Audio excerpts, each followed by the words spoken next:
अक्रूर आई वृंदावन से उन्हें मथुरा ले गए।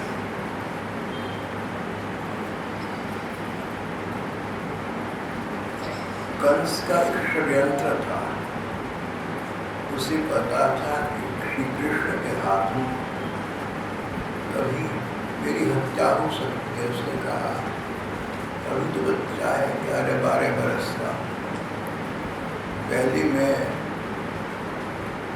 मदिरा मत एक हाथी से कुचलवा दूंगा, वहाँ बच गया तो अपने चाणूर मुष्टिक पहलवानों से इसको नष्ट करवा दूंगा, और नहीं तो अपने हाथ से गला घोट दूंगा।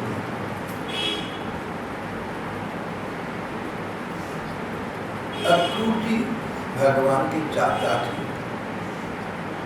पर हृदय से भगवान के भक्त थे। जानते थे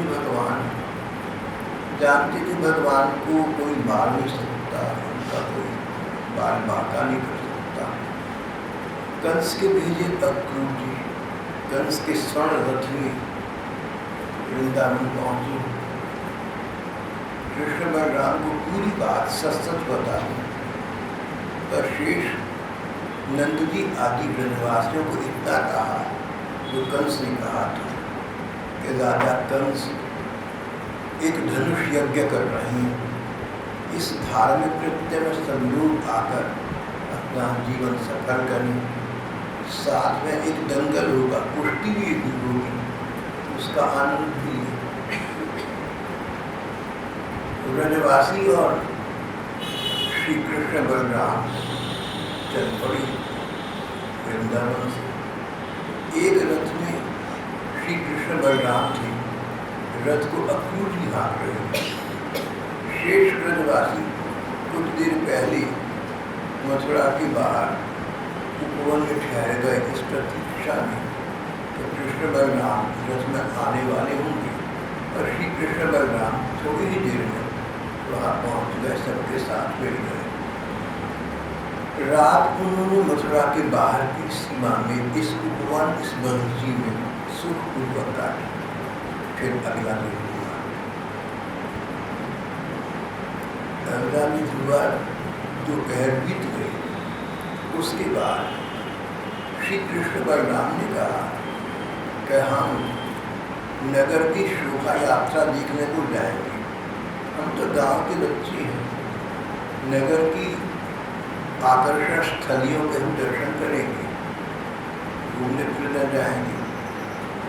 श्री कृष्ण बलराम कुछ बालों को साथ लिया और नगर यात्रा के लिए वहाँ की दर्शनीय स्थलियों को देखने के लिए निकल पड़े।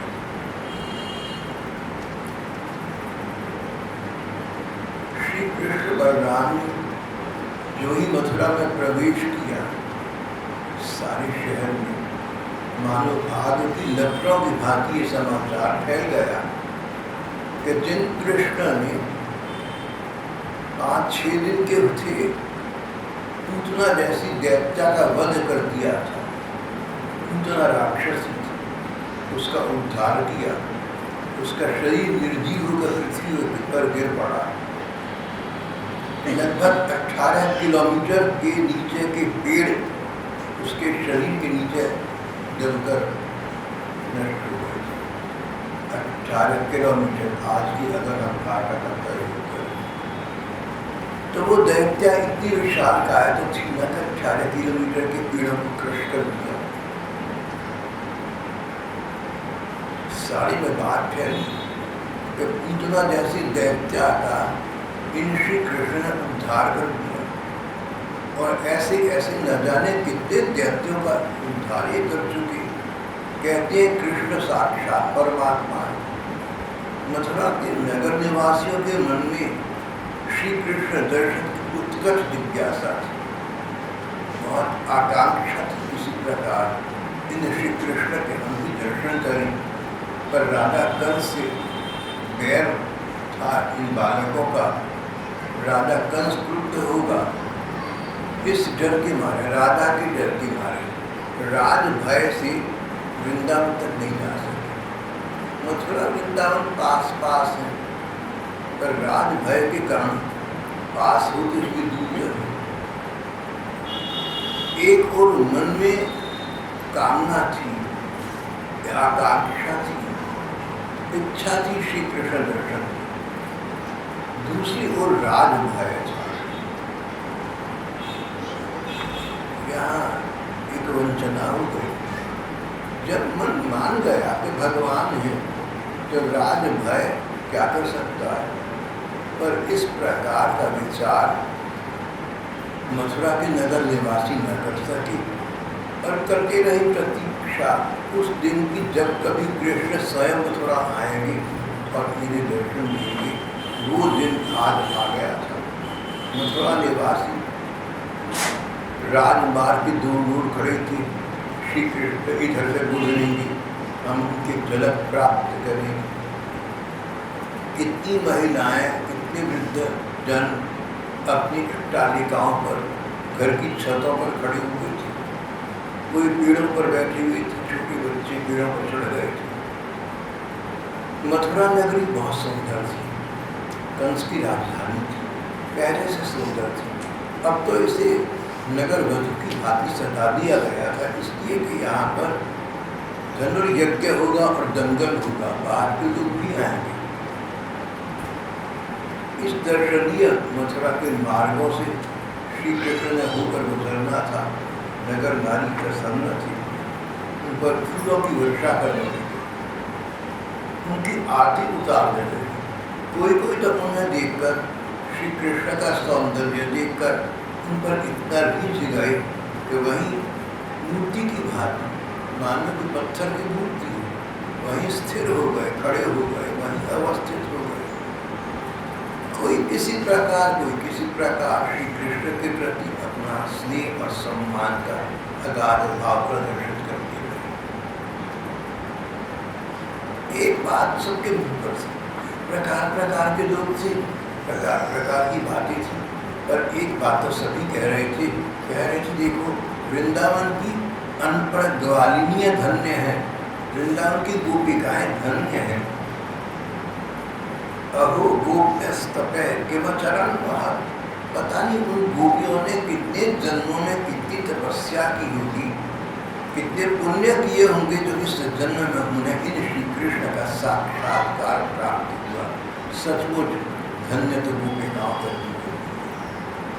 इस प्रकार के विचारों का आदान प्रदान मथुरा के नगर निवासी परस्पर कर रहे थे और प्रतीक्षा में थे कि यहाँ तक कृष्ण पहुँचेंगे। उनके दर्शन करके हम अपनी चिर अभिलषित नयनों की आंखों की प्यास बुझाएंगे। आज हमारा नयन उत्सव होगा। सारी मथुरा नगरी श्री कृष्ण के प्रेम प्रवाह में मानो मुग्ध थी। पर संसार है ना, इसमें सब प्रकार के लोग। कथाकार कहते हैं कि संसार में परात्पर कुछ नहीं है, अंग्रेजी में कहते हैं एब्सोल्यूट। संसार में एब्सोल्यूट कुछ नहीं, बस ये है ही है, इसके अतिरिक्त कुछ नहीं। परम सत्य, परात्पर तत्वज्ञान की कोई वस्तु इस असार संसार में नहीं। मथुरा के नगर निवासी, उनका अपूर्व जन समूह, बेशुमार भीड़ लालायित थी श्री कृष्ण दर्शन के लिए। भगवान आ रहे हैं, आज हम इन आंखों से उन भगवान के दर्शन करेंगे जो हजारों हजारों बरस योग साधना के द्वारा तपस्या करते हैं इन श्री कृष्ण की, पर उनको झलक नहीं मिलती। वो परमात्मा आज एक बालक के रूप में लीला कर रहे हैं और उनके मन में अगर हम लोगों को दर्शन देने का विचार न होता तो भले यहाँ मथुरा नगरी आने का नाटक क्यों करते। इस प्रकार एक और अपार जनसमूह हर्षातिरेक से उनका मन मयूर नृत्य कर रहा था, रोमांचित हो रहे थे, अंग अंग पुलकित हो रहा था। श्री कृष्ण आ रहे हैं। और दूसरी ओर उसी मथुरा नगरी में ऐसे भी लोग थे जिनको कदाचित कृष्ण का आना अच्छा न लग रहा। लाखों बरस पहले यही श्री कृष्ण राम जी का वेश लेकर अयोध्या में अवतार लेकर लीला कर रहे थे। और उसके बाद लंका विजय के पश्चात भगवान राम जब सुखपूर्वक राज्यासन पर आसन्न हुए तो पूरे अयोध्या नगरी प्रसन्न थी, पर वहां भी एक काड़ा धोबी निकल आया और उसके कई संगी साथी निकल आए जिन्होंने सीता जी के चरित्र की निंदा की, उस पर शंका प्रकट की। यहाँ तक के दुखी भगवान राम बताइए साक्षात परमात्मा, उन्होंने अपने हृदय में स्थित रहने वाली सीता जी को बाहरी दृष्टि से कम अपने से कितना दूर कर दिया तो वनवास हो गया। वाल्मीकि ऋषि के वो आश्रम में जाकर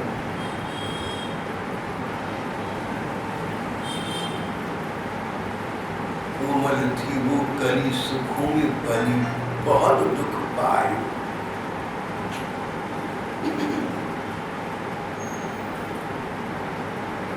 संसार है नहीं तो साधारण लोगों की क्या बात, महापुरुषों की क्या बात है। तो भगवान भी मानव रूप में आते हैं तो उनमें भी कोई ना कोई चरित्र निंदा का कारण ढूंढ लेता है। अगर तुम्हारे प्रति कोई लोग अप्रिय अभिमत रखे, कोई बुरी राय दे दी तो तुम पर बनाना। राम जी के बारे में किसी ने कह दिया, सीता जी के बारे में कह दिया, हम और आप तो चीज क्या है। और यहाँ पर मथुरा के नगर निवासियों में एक धोबी निकल आया, और भी कोई एक धोबी, एक रजक।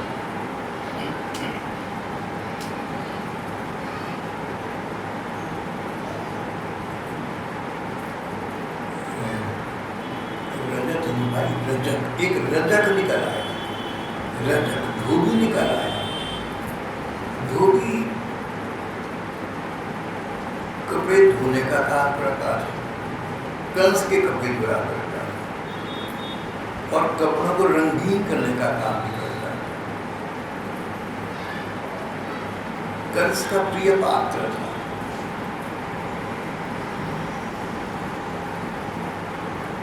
परिणाम, हम जिसका संग करेंगे, जिसका प्रिय पात्र बनेंगे, उसका स्वभाव, उसके विचार हमारे चरित्र को आच्छन्न कर देंगे। संग की बड़ी महिमा है, दुस्संग कभी न करना, हो सके तो सत्संग ही करो। दुस्संग का अर्थ निकालते हैं कबाबी, शराबी, इस प्रकार के चोर डाकुओं का संग करना। मैं आपसे इसकी बात नहीं करता, जब तो चोर शराबी का संग आप करेंगे ऐसा तो मैं नहीं सोच पा रहा, लेकिन दुस्संग आप भी कर सकते हैं। ऐसा दुस्संग जो आपको नहीं पता यह दुस्संग है, आप तो सत्संग समझते है दुस्संग, और धीरे धीरे आपके मन को कलुषित करता जाएगा और उसका परिणाम कभी कभी ना कभी जीवन में आ जाएगा। अगर आप बहन भाई यहाँ बैठे, मेरी ये सब बराबर है, अगर आप में से किसी का स्वभाव दूसरों की निंदा करना है, अगर लगा रहा हूँ पता नहीं, अगर आप भाई बहनों में किसी एक बहन या भाई का स्वभाव है, कोई बात करो किसी का दोष निकालेंगे, किसी की निंदा करेंगे, किसी की आलोचना करेंगे, और तुम उसको अपनी मित्र बना लो, सखी सहेली बना लो या साथी बना लो, उसके साथ तुम्हारा मिलना जुलना बढ़ गया, तुम्हारा स्वभाव भी बढ़ता है।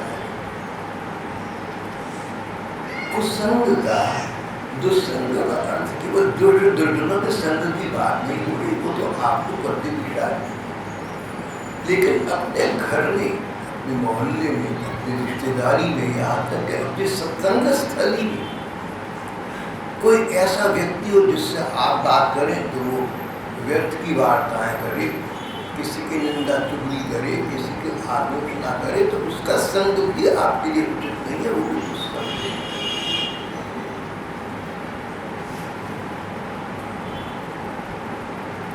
कोई आसंगी हो, कोई बुरी आदतें लतें रखता हो, उसका आपको पता है उससे तो आप अपने को बचा कर रखेंगे।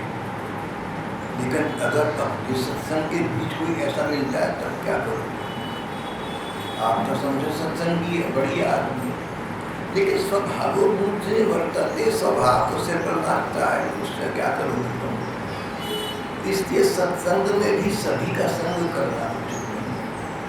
सत्संग में भी उन्हीं जनों का संग करना जिनके साथ बैठकर तुम दूसरों की या तो गुण चर्चा करते हो या भगवत चर्चा करते हो। अगर दूसरों की दुर्गुण चर्चा होती हो, मैं तो कहूँगा तुम यहाँ की बहनें हैं, दो बहनें भी उस तीसरी बहन का संग ना करें जो किसी की आलोचना करती हो, किसी के गुण दोषों का विवेचन करती हो, किसी की भलाई बुराई करती हो।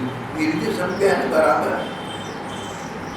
मेरे परिवार में तो आप ही लोग हैं, मेरा तो अलग कोई परिवार नहीं है। लेकिन मैं आपको भी कह सकता हूँ कि संग सदा सत्संग दुस्संग त्याज्य, दुस्संग का आश्रय नहीं लेना चाहिए। तो यहाँ पर एक धोबी था। धोबी कंस का मुख्यतः कार्यकर्ता था। परिणाम कंस जानता था कि श्री कृष्ण के हाथों कदाचित मेरा वध होगा। श्री कृष्ण के साथ कंस ने बैर ठान ली। सोते जागते उठते बैठते उसको भगवान कृष्ण के दर्शन बहुत क्रोधी और हिंसक रूप में हुआ करते थे। जिन श्री कृष्ण को देखकर वृंदावन की गाय, बछड़ी, मोर और हरणियां प्रीतिपूर्वक उनकी ओर देखती रह जाती थी। बछड़े माँ गाय का दूध मुंह में लेकर न निगल पाते थे न उगल पाते थे। गायों की आंखों में होते थे हर्षाश्रु। उन श्री कृष्ण को उनके विषय में कंस विचार करता था मानो भयंकर यमदूत हैं ऐसा। जाती रही भावना जैसी, प्रभु मूर्ति देखी तिन तैसी। देखो संसार कैसा है कौन कहे, पर वैसा तो है जैसा तुमको दिखता है। कंस का और धोबी का संग था। कंस श्री कृष्ण की न जाने कितनी कितनी बुराइयां करता, गैर साधता। ये धोबी, ये रजक कंस को मानता। जहाँ जहाँ इसने चर्चा शहर में सुनी कि कृष्ण आ रहे हैं, लोग उनकी प्रशंसा कर रहे थे, वहाँ वहाँ इसको ईर्ष्या होती, इसको द्वेष होता, इसको बुरा लगता। कृष्ण कथा इसे बुरी लगती, श्री कृष्ण की चर्चा इसे सुहानी लगती। जो लोग श्री कृष्ण की कथा गाथा करते वे लोग बुरे लगते। संगत ऐसा करता, ऐसे उनके संस्कार बिगाड़ बैठा है।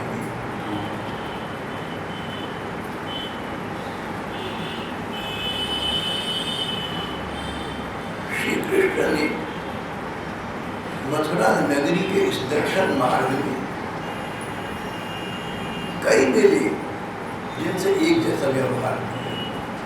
अभी धोबी का प्रसंग चल रहा, फिर एक दर्जी मिला, फिर एक माली मिला, फिर दुकानदार मिले, बाजार हाट से दूर व्यापारी मिले, फिर उन्हें कंस की एक दासी जो सरंधी का काम करती थी कुब्जा मिली। 5 प्रकार के लोग मिले, लेकिन एक प्रकार ऐसा मिला सबसे पहला, धोबी, जो मन ही मन श्री कृष्ण से ईर्ष्या का भाव रखता था। 11.5 वर्ष के कृष्ण और 13 वर्ष की 1.25 वर्ष बड़ी बड़का। उन दिनों जबकि ये बात चल रही है 5,500 वर्ष पुराना हिंदुस्तान, तो वहाँ पर वस्तुओं का आदान प्रदान पैसे के माध्यम से नहीं होता था। रुपये, पैसे, करेंसी जो उसको बाद में चलती। उन दिनों को जिसे इकोनॉमिक्स में कहते हैं विनिमय व्यवस्था, बार्टर सिस्टम, मैंने तुझे चावल दिए, तू मुझे आटा गेहूं दे दे। किसी ने किसी को कपड़ा बुन कर दिया, उससे उसको बदले में कोई और चीज दे दी। बार्टर सिस्टम, वस्तुओं का आदान प्रदान था। जिसके पास जो चीज बहुत है, बहुत जो व्यक्ति जिस चीज का व्यापार करता वो अपनी चीज दूसरे को देता, और जिसका दूसरा व्यापार करता वो अपनी चीज बदले में उसको दे दिया करता था। इस प्रकार समाज की अर्थव्यवस्था सुखपूर्वक चल रही है। श्री कृष्ण बलराम और बाल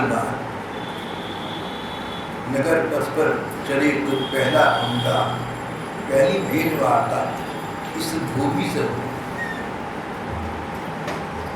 इसके धुले को उत्तम कपड़े नागर के श्री भगवान ने कहा, भाई तुम हमें ऐसे वस्त्र प्रदान कर दो जो हमारे शरीर में पूरी आ जाए, जो हम वस्त्रों के अधिकारी भी हैं। भाई तुम राजा कंस के धोबी हो, हम तो उनके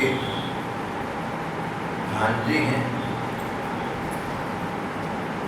कंस की बहन देवकी के बच्चे, तो हम तो राजा के अपने बच्चे हैं, हमारे तो वैसे भी अधिकार। वास्तव में हम लोग उन वस्त्रों के अधिकारी हैं। भैया ये समझ लो कि ये वस्त्र तुम हिंदू को दोगे ना, दोगे तो केवल थोड़ी से वस्त्र, और बदले में तुम्हें परम कल्याण प्राप्त होगा। परम कल्याण, इस जीवन में सब कुछ मिल जाएगा, परलोक में सद्गति मिलेगी, और किसी परम धाम की तुम्हें वास का अधिकार मिल जाएगा। भगवान ने विनिमय व्यवस्था का आश्रय लेके बार्टर सिस्टम की बात करते कहा, तुम हमें बस ये 2-4 कपड़े दे दो, जो अच्छे, बदले में हम तुम्हें परम कल्याण प्रदान कर देंगे, मुक्ति प्रदान कर देंगे, मोक्ष प्रदान कर देंगे। भगवान ने अपनी भगवत्ता का इशारा उसे कर दिया। पता था कि भगवान ने स्वयं इंगित कर दिया। जो व्यक्ति प्रिजडाइज्ड होता है, पहले से कुछ सोचे बैठा होता है, वो उसी दृष्टिकोण से बात कर पाता है। श्री कृष्ण ने स्नेह पूर्वक कहा, भैया बदले में हम तुम्हें परम कल्याण प्रदान कर देंगे, मुस्कुरा। मैं साधारण बालक नहीं, परमात्मा को जानती हूँ। लेकिन उस धोबी का अपना मन रंगा हुआ था कि उसे कंस के रंग में रंगा हुआ था। ये संसार है, बतेरे रंग है। तुम चाहो तो अपने को भगवान के रंग में रंग लो, तुम चाहो तो अपने आप को कंस के रंग में रंग लो। आज ही संसार में अच्छे बुरे सब प्रकार के लोग, ऐसे भी लोग हैं जो अच्छे कर्म करें लेकिन होते बुरे नहीं, और ऐसे भी लोग होंगे जो बुरे कर्म करते दिखे लेकिन अकर अच्छे ही नहीं होते। प्रकार के लोग संसार में। भगवान ने अच्छी बात करी, उसे परम कल्याण प्रदान करने का आश्वासन दिया।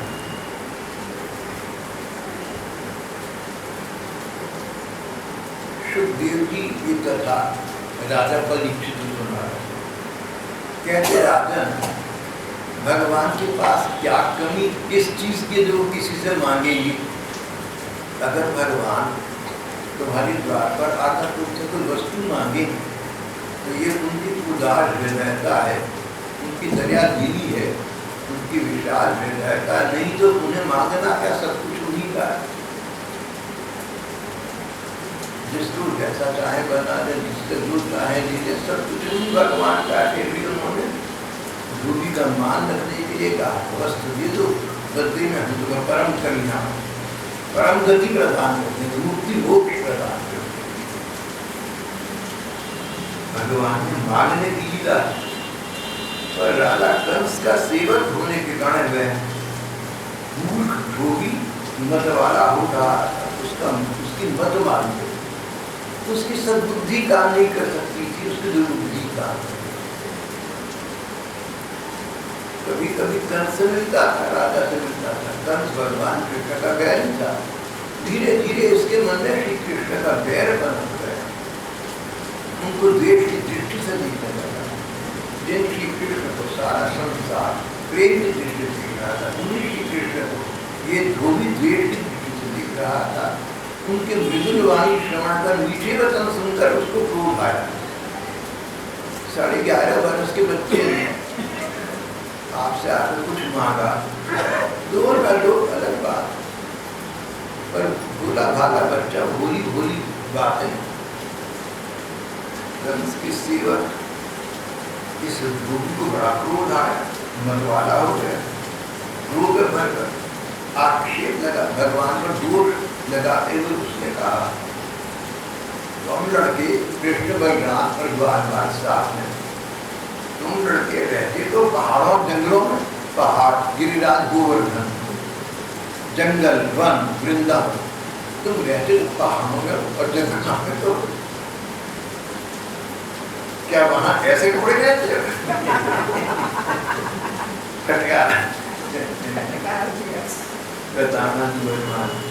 अरे रहते जंगलों में पहाड़ों में, क्या वहां ऐसे कपड़े पहनते? तुम तो बहुत ही धन हो गए, बड़े बड़े घर बनने कर रहे, राजा का धन मिलने की इच्छा पे यहाँ चले आए, वे अपने भागो यहाँ से, कुछ दिन जीने की इच्छा है, इस प्रकार दोबारा कभी मत मानने आना। और जानते हो राजा के आदमी राज कर्मचारी तुम्हारी जैसे दंड कुछ श्रृंखलों को कैद कर लेती हैं, मार डालती हैं, और जो तुम्हारा थोड़ा बहुत कुछ है ना बता दूंगा मार लगता, इसको भी छीन लेंगे, समझ गए, भगो यहाँ से। भगवान को डांटने वाला भी कोई था। भगवान श्री कृष्ण साक्षात भगवान की मानव लीला कर रहे। यदि उन्हें साधना, यदि उन्हें भगवान न माने, अगर उन्हें परमात्मा न माने, साधारण बालक माने, तो 11.5 वर्ष का बालक अपने बड़े भाई 13 वर्ष के भाई के साथ किसी दुकानदार से आकर ये बात कहे, क्या उसे इतनी धमकाने की बात होती? कर्मचारी तुम्हें कैद कर लेंगे, माल बस्ता छीन लेंगे, इससे पहले पहले भाग लो। भगवान को जो भी देखा था,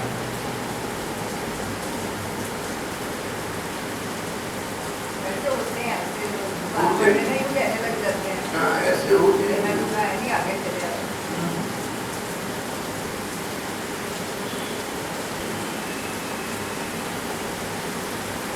अरे उनको जाओ, आज जाओ, नहीं तो रात को आए, रात कर्मचारी तुम्हें कैद कर लेंगे, मार डालेंगे, जो मार बस्ता छीन लेंगे। इतना ही नहीं, धोबी इस प्रकार बहुत देर कर बहक कर बातें करता रहा, और भी उसने ऐसी ऐसी बहुत किंतु बातें सुनाई, नाम धर। जब वह धोबी इस प्रकार बहुत ही बहकर बोलने लगा, श्री कृष्ण क्रोध से तनिक थोड़ा सा क्रोध करके, ये बात है बड़ा श्रुति मनोहर है।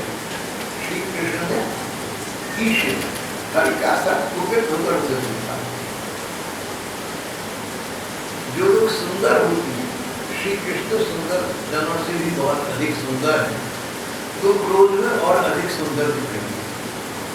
श्री कृष्ण तनिक से क्रोध किया, वो और भी सुंदर लगी, पर सुंदरता तो उसके लिए जिसकी आंख हो, जिसकी निगाह हो, जिसकी दृष्टि हो। श्री कृष्ण तनिक को भी सुंदर,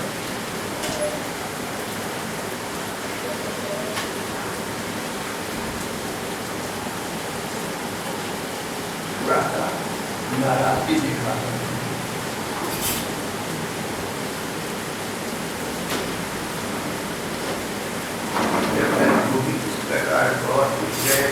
बाकी करने लगा। भगवान ने सोचा, शखे साक्षम समाज, जैसे स्तर का व्यक्ति है वो वही स्तर की भाषा कर सकता है।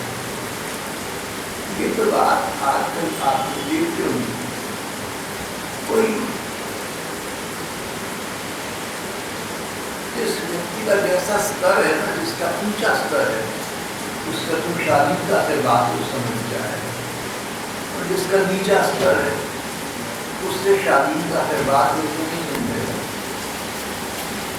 जैसा व्यक्ति हो, जैसा स्वभाव हो, उसके अनुसार ही भाषा बोलती होती है। शके साक्षम समाज, शक के साथ व्यवहार के श्री कृष्ण ने कुछ कुपित होकर उसके हल्का सा एक तमाचा लगाया, वो भी निर्जीव होकर समाप्त हो गया। विचित्र घटना हुई। 11-12 वर्ष के बालक में एक धोबी के हल्का सा चपक्षु आया, उसके हृदय की गति रुक गई। निर्जीव शरीर, प्राणहीन शरीर निर्जीव होकर नीचे गिरा। ये भी चमत्कार था। कंस को पता नहीं था, सारी नदी को पता नहीं। भगवान कृष्ण कंस को अभी भी सिग्नल भेज रहे थे, संकेत चिन्ह भेज रहे थे कि अगर मैं इस धोबी को क्रोध से उसके मुंह पर हाथ रख दूं तो वो निष्प्राण हो जाएगा। भैया अपनी सोची मेरे का दुष्टता करके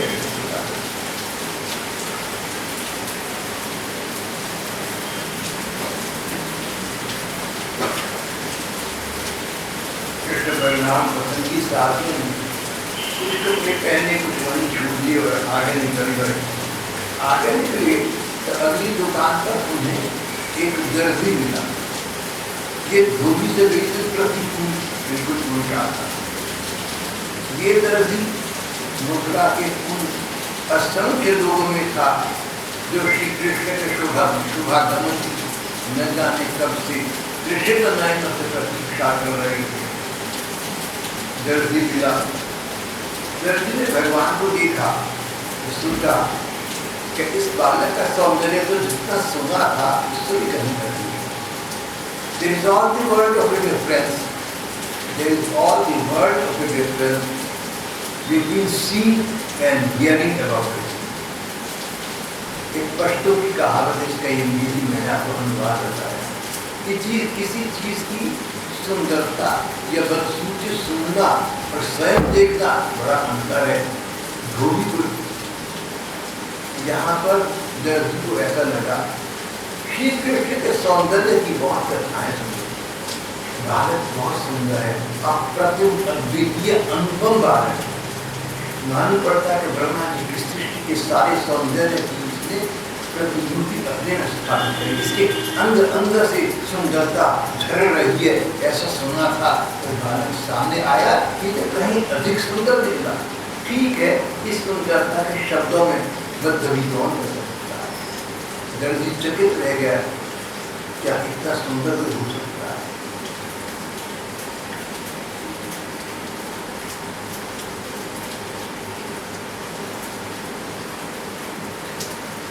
कुछ क्षण धोबी श्री कृष्ण को अपलक दृष्टि से निहारता रहा।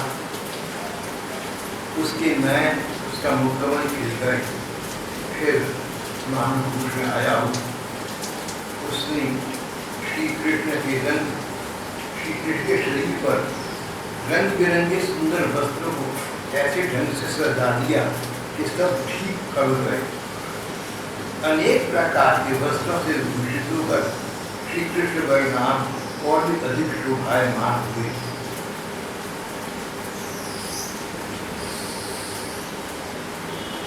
इस दर्जी से तो श्री कृष्ण ने ये न कहा था कि भैया तुम हमारी कपड़ों की फिटिंग ठीक कर दो, हम तुम्हें परम पद प्रदान करेंगे, मुक्ति प्रदान करेंगे। ये नहीं कहा, कुछ नहीं कहा।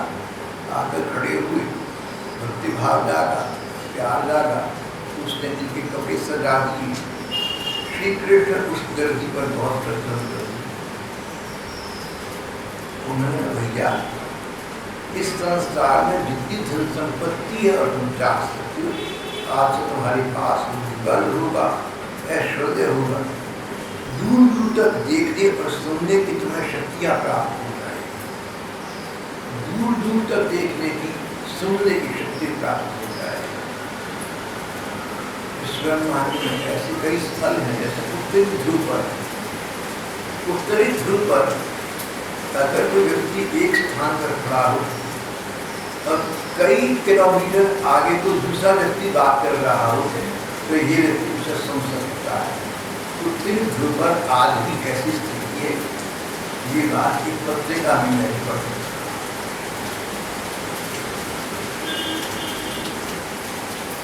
इतनी दूर की बात है, वहाँ का इस प्रकार का पर्यावरण, वहाँ की हवा ऐसी है कि दूर का शब्द आपको पास में नहीं मिलेगा।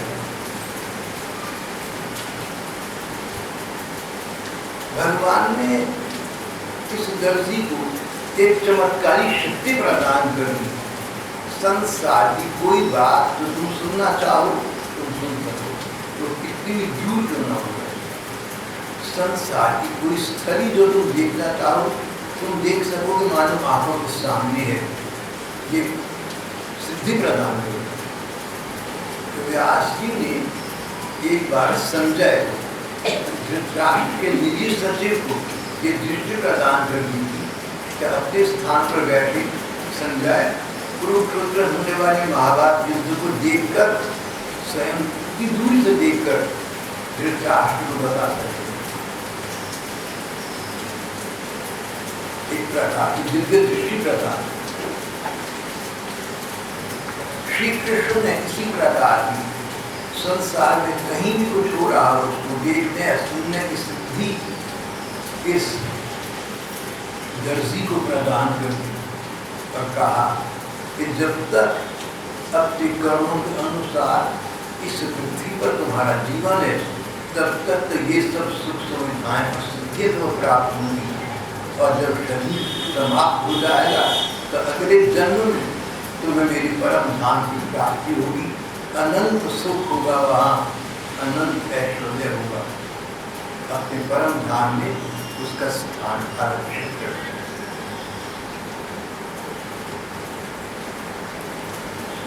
इसके बाद भगवान कृष्ण सुदामा नाम की एक माली के घर गए। ये भगवान का तीसरा संपर्क हुआ। माली के घर गए, दोनों भाइयों को देखते सुदामा नाम का माली खड़ा हुआ, पृथ्वी पर सिर रखकर उसने उन्हें प्रणाम किया। भगवान को अपने जीवन काल में हमारी जानकारी में दो सुदामा मिली, एक ये और एक सुदामा जो कुछ महीनों के बाद गुरुकुल में मिलेगा। ब्राह्मण सुदामा जिनकी कथाएं प्रसिद्ध। सुदामा माली के घर गए, श्री कृष्ण को और उनके भाई बलराम को देखते ही सुदामा उठ खड़ा हुआ, पृथ्वी पर सिर धरकर उसने उन्हें प्रणाम किया, उनको आसन में बैठाया, उनके पांव पखारे, उनके हाथ हिलाए, बालों में धरे, सबकी फूलों के हार, पान, चंदन आदि सामग्रियों से विधिवत पूजा की। फिर उनसे प्रार्थना की, प्रभु आपके शुभागमन से हमारा जन्म सफल हो गया, हमारा कुल पवित्र हो गया, आज हमारे पिता मुक्त हो गए। भगवान आप साक्षात भगवान हैं, मैं इस बात को आप ही की कृपा से जानता हूँ। मानव रूप में अवतार लेकर आप लीला कर रहे हैं, ये आपकी माया है। संसार के अभ्युदय और निश्रेयस के लिए आपने ये अवतार ग्रहण किया। अभ्युदय और निश्रेयस, लौकिक उन्नति और पारलौकिक उन्नति। इस दुनिया में हो यहाँ भी उन्नति करो और सुख पाओ, और दूसरी दुनिया में जाना होगा तो वहाँ भी उन्नति करके वहाँ का भी सुख पाओ। हमारे धर्म ग्रंथों ने परिपूर्ण जीवन इस उभय सिद्धि को कहा है। उपनिषदों में, वेदांत में लोक परलोक दोनों उन्नति के लिए शब्द प्रयोग किया है, उभय सिद्धि। भगवान ने इसने कहा आप उभय सिद्धि के लिए संसार में प्रकट हुए हैं। इस संसार में कल्याण हो, अगले संसार में कल्याण।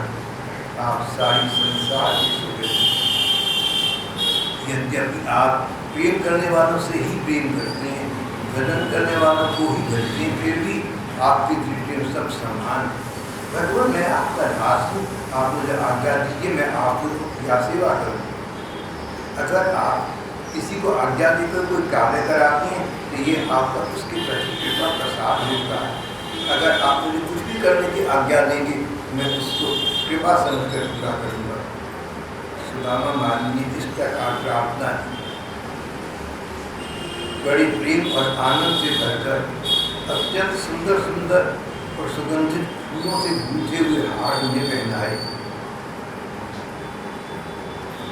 श्री कृष्ण खड़े मुस्कुराते रहे, उन सुंदर सुंदर बालाओं का धारण किया, प्रसन्न हुए और उस विनीत और शरणागत सुदामा को भी श्रेष्ठ प्रदान किया।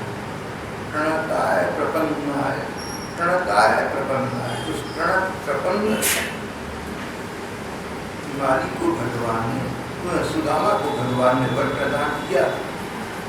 बोले भैया जो चाहो मांगो, हमसे वर मांगो, हम तुमसे बहुत प्रसन्न हैं। वरम रूप सुदामा माली जी का प्रभु आप सब कुछ तो देख थे, फिर भी आप कहते हैं आपकी आज्ञा पालन के लिए मैं आपसे एक वर मांगता हूँ। एक नहीं मैं दो वर मांगता हूँ। कहता मैं जहाँ भी रहूँ, जैसे भी रहूँ, आपके चरणों में मेरा प्रेम बना रहे, आपका मुझे विस्मरण कभी न हो, मेरा मन आपके सुंदर रूप को भूले कभी। और दूसरा, आपके भक्तों के साथ मेरी मित्रता का संबंध हो, आपके प्रियजनों से मेरा संपर्क हो, जैसे जनों से संपर्क होगा वैसा मैं स्वयं बनता जाऊँगा। मुझे आप अपने प्रिय भक्तों का संपर्क प्रदान करें। समस्त प्राणियों के प्रति मेरा दया कृपा का भाव हो, लेकिन आपके भक्तों के संग के प्रति मेरा विशेष भाव है। आपकी भक्ति और आपके भक्तों का संग, बस मैं ये चाहता हूँ। भगवान ने कहा ऐसा ही हुआ और उसको आगे भगवान इस प्रकार उसको लोक परलोक दोनों की संपदा प्रदान करके बलराम जी के वहाँ से, बलराम जी के साथ वहाँ से आगे के स्थान के लिए चल पड़े। यहाँ ये है और हमारा आज प्रसंग समाप्त।